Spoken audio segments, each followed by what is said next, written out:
Hello, Kimberly Marooney. Well, hello, Lilu. I'm so happy to be here with you today. Me too. Talking of one of my favorite topic, angels, and I know a lot of viewers love to this topic.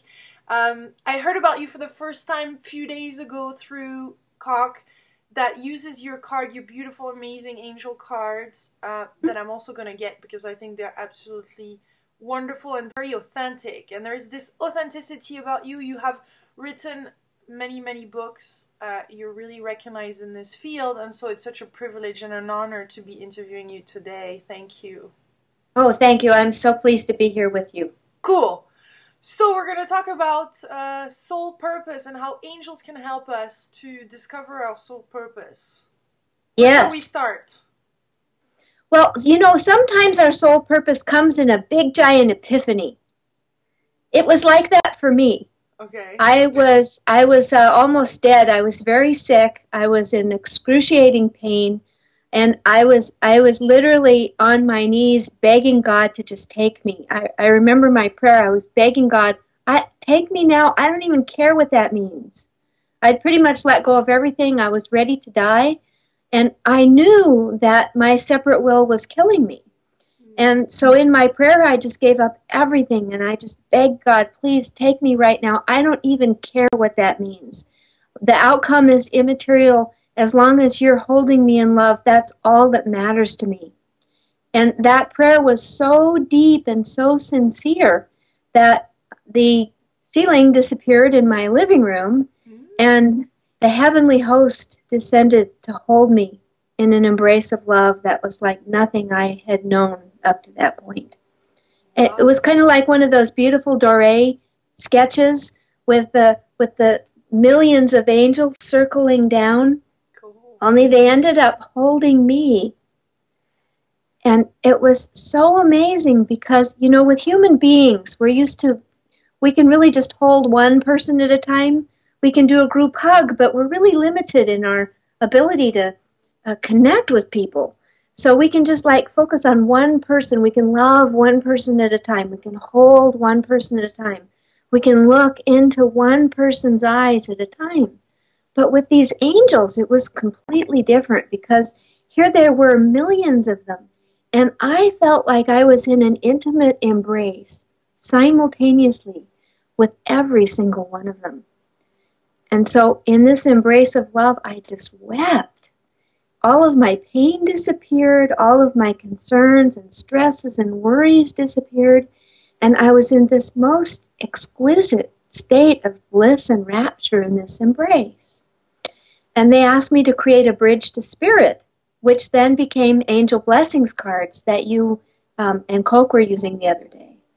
So that's how those came to be. That's why they're so extraordinary, because then over the next 4 years, one by one, these 44 amazing angels or spiritual beings or light beings or whatever you want to call them, I called them angels, they came to me one at a time and gave me the most extraordinary experiences, infusing me with their essence.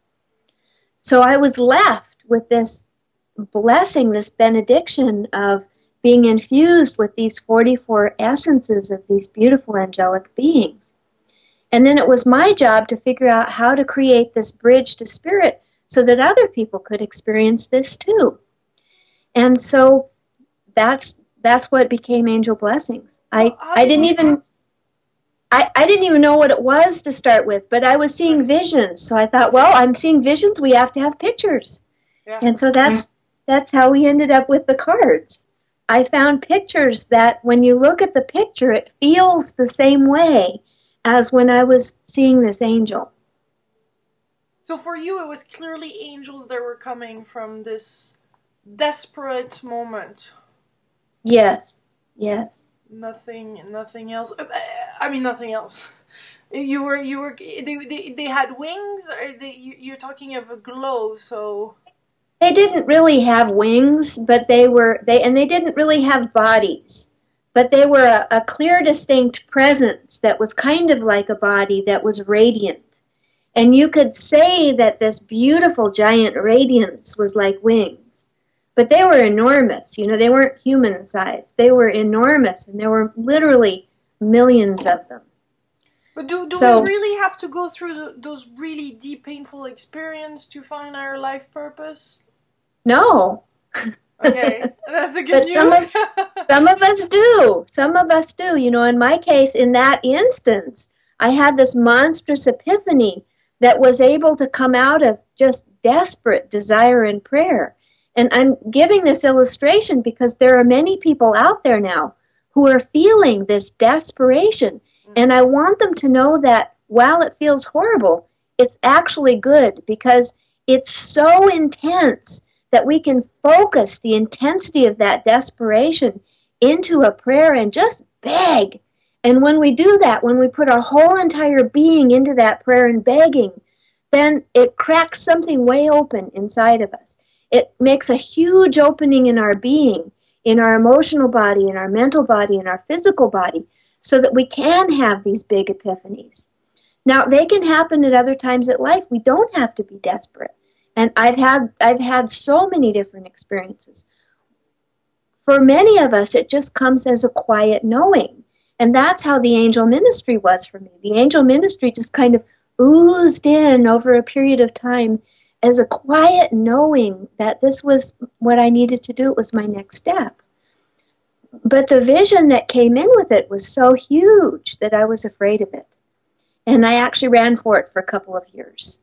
I ran from it for a couple of years. Then when I was on that trip where I met Coke, before I went to the Netherlands, I was in the UK, and one of my beautiful sponsors, her name is Karen Lays, and her new name is Ashanti. She's Reverend Ashanti. She's one of our new angel ministers now. I was at her house, and the flight was kind of hard on me, so I was in a bit of pain and I was suffering. So she did an amazing healing session on me. She is a world-class, powerful healer. And when we finished, she said, you know, you have to start the angel ministry. I can feel it. And I need you to start it because I need it. Right. So please, get over whatever it is you're going through and do it so that I can be a part of that. So I had her encouragement, and then when I got home, I had the encouragement of my group, my personal spiritual support group of their soul-based business entrepreneurs, where the soul is a whole lot more important than the business, but the business is still really important too. So we have to have a balance between the two. And so they helped me to get over my fear. And when I shared my vision with them, they said, you have to do this now. You just have to. So they supported me. They sent me pages and pages of emails with suggestions. So we have a lot to get through as we're stepping into these bigger visions. Right. And sometimes it's just really easy and natural. I've also had the experience where I get the inner knowing, I get the invitation, I receive with it everything that's needed, and it just flows beautifully. It's really easy and it's really natural. So there are so many different ways that we receive this calling. How can we, well, now knowing what you know about angels, how can people that want to find their life purpose, that want to connect to their higher self, how can they work with angels? So the angels often guide us in ways that are difficult to recognize. And, you know, when I'm not talking about the easy ones, you know, for many people we see angels, we hear angels, and it's really easy to say, oh, here's my guidance coming in, and listen and follow it. So for those people, what a blessing that is. And so I wanted to talk to the other people that it hasn't been like that. It hasn't been really obvious.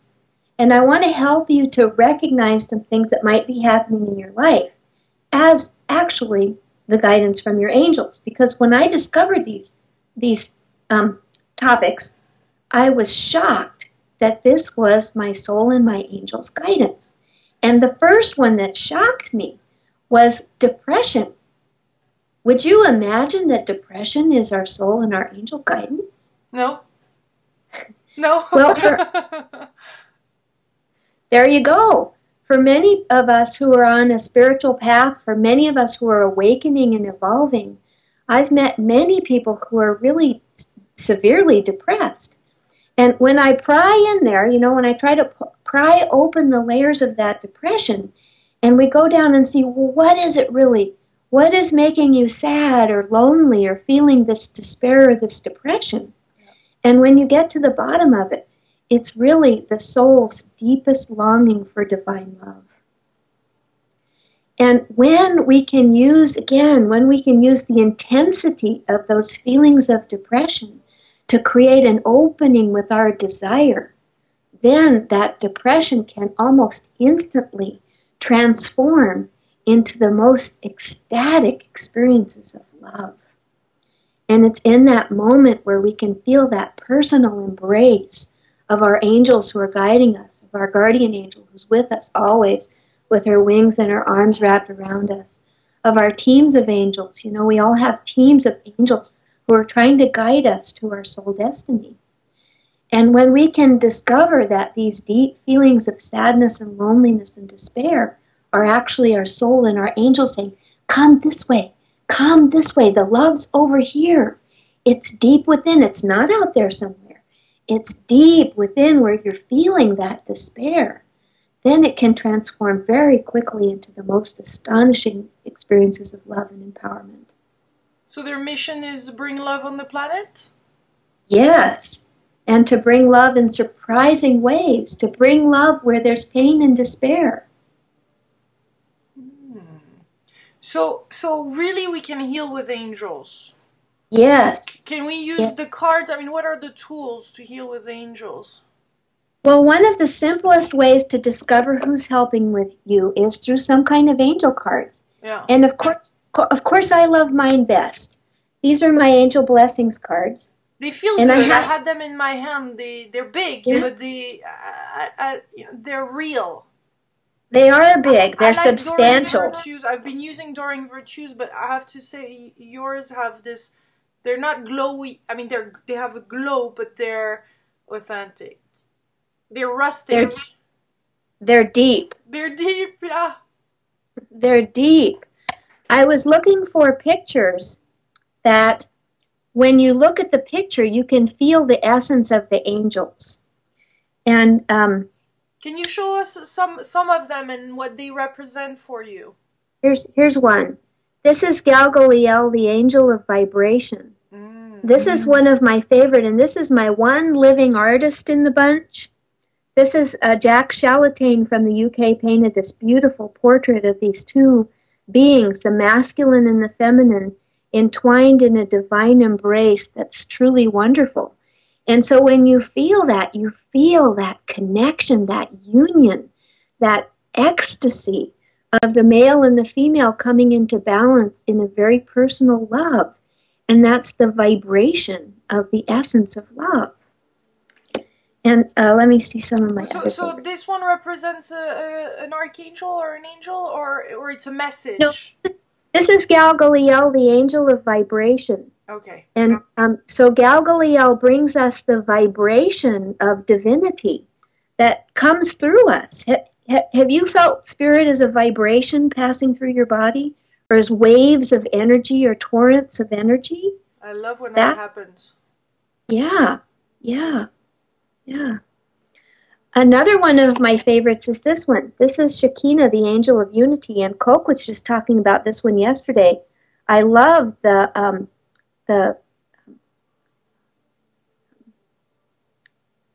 translation in Dutch. Yeah.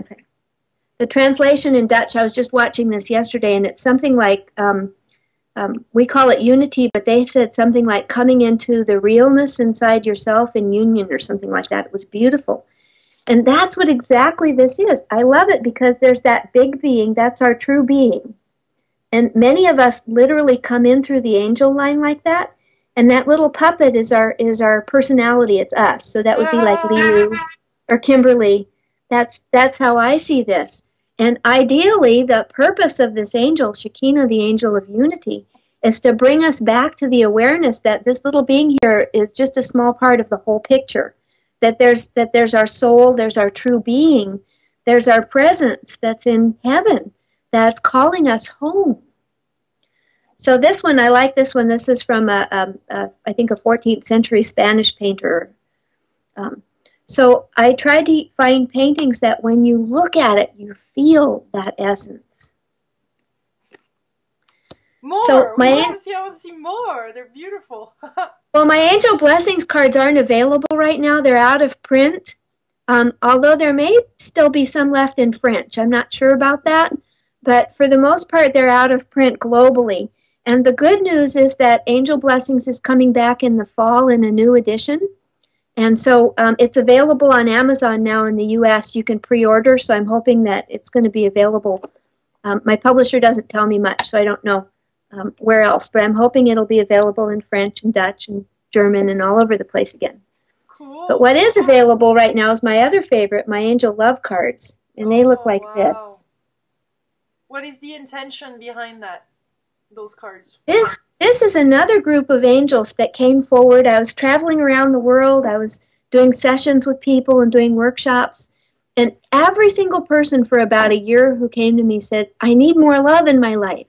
I need more love with my parents and my children and my coworkers and my friends in life. And as we were doing these sessions and workshops, I was feeling these new energies coming in that were not the same as the Angel Blessings energy. So I was kind of casually making notes. I wasn't paying a whole lot of attention to it. And then my publisher called and said, we want you to do a new deck called Angel Love Cards. Mm-hmm. So they look like this. Wow. And again, I was pretty astonished, and I was able to think, oh, wow, no wonder I've been getting all these new energies. So again, I went looking for pictures. Let me show you a couple of these pictures that just told the story. So now your life, you're just, since that moment, you're just living your life in synchronicity and trusting and following your inner guidance. It has totally transformed your life. Yes. Like this is one of my favorites. This is the Angel of Grace. Wow. I love this one. This is the Angel of Grace.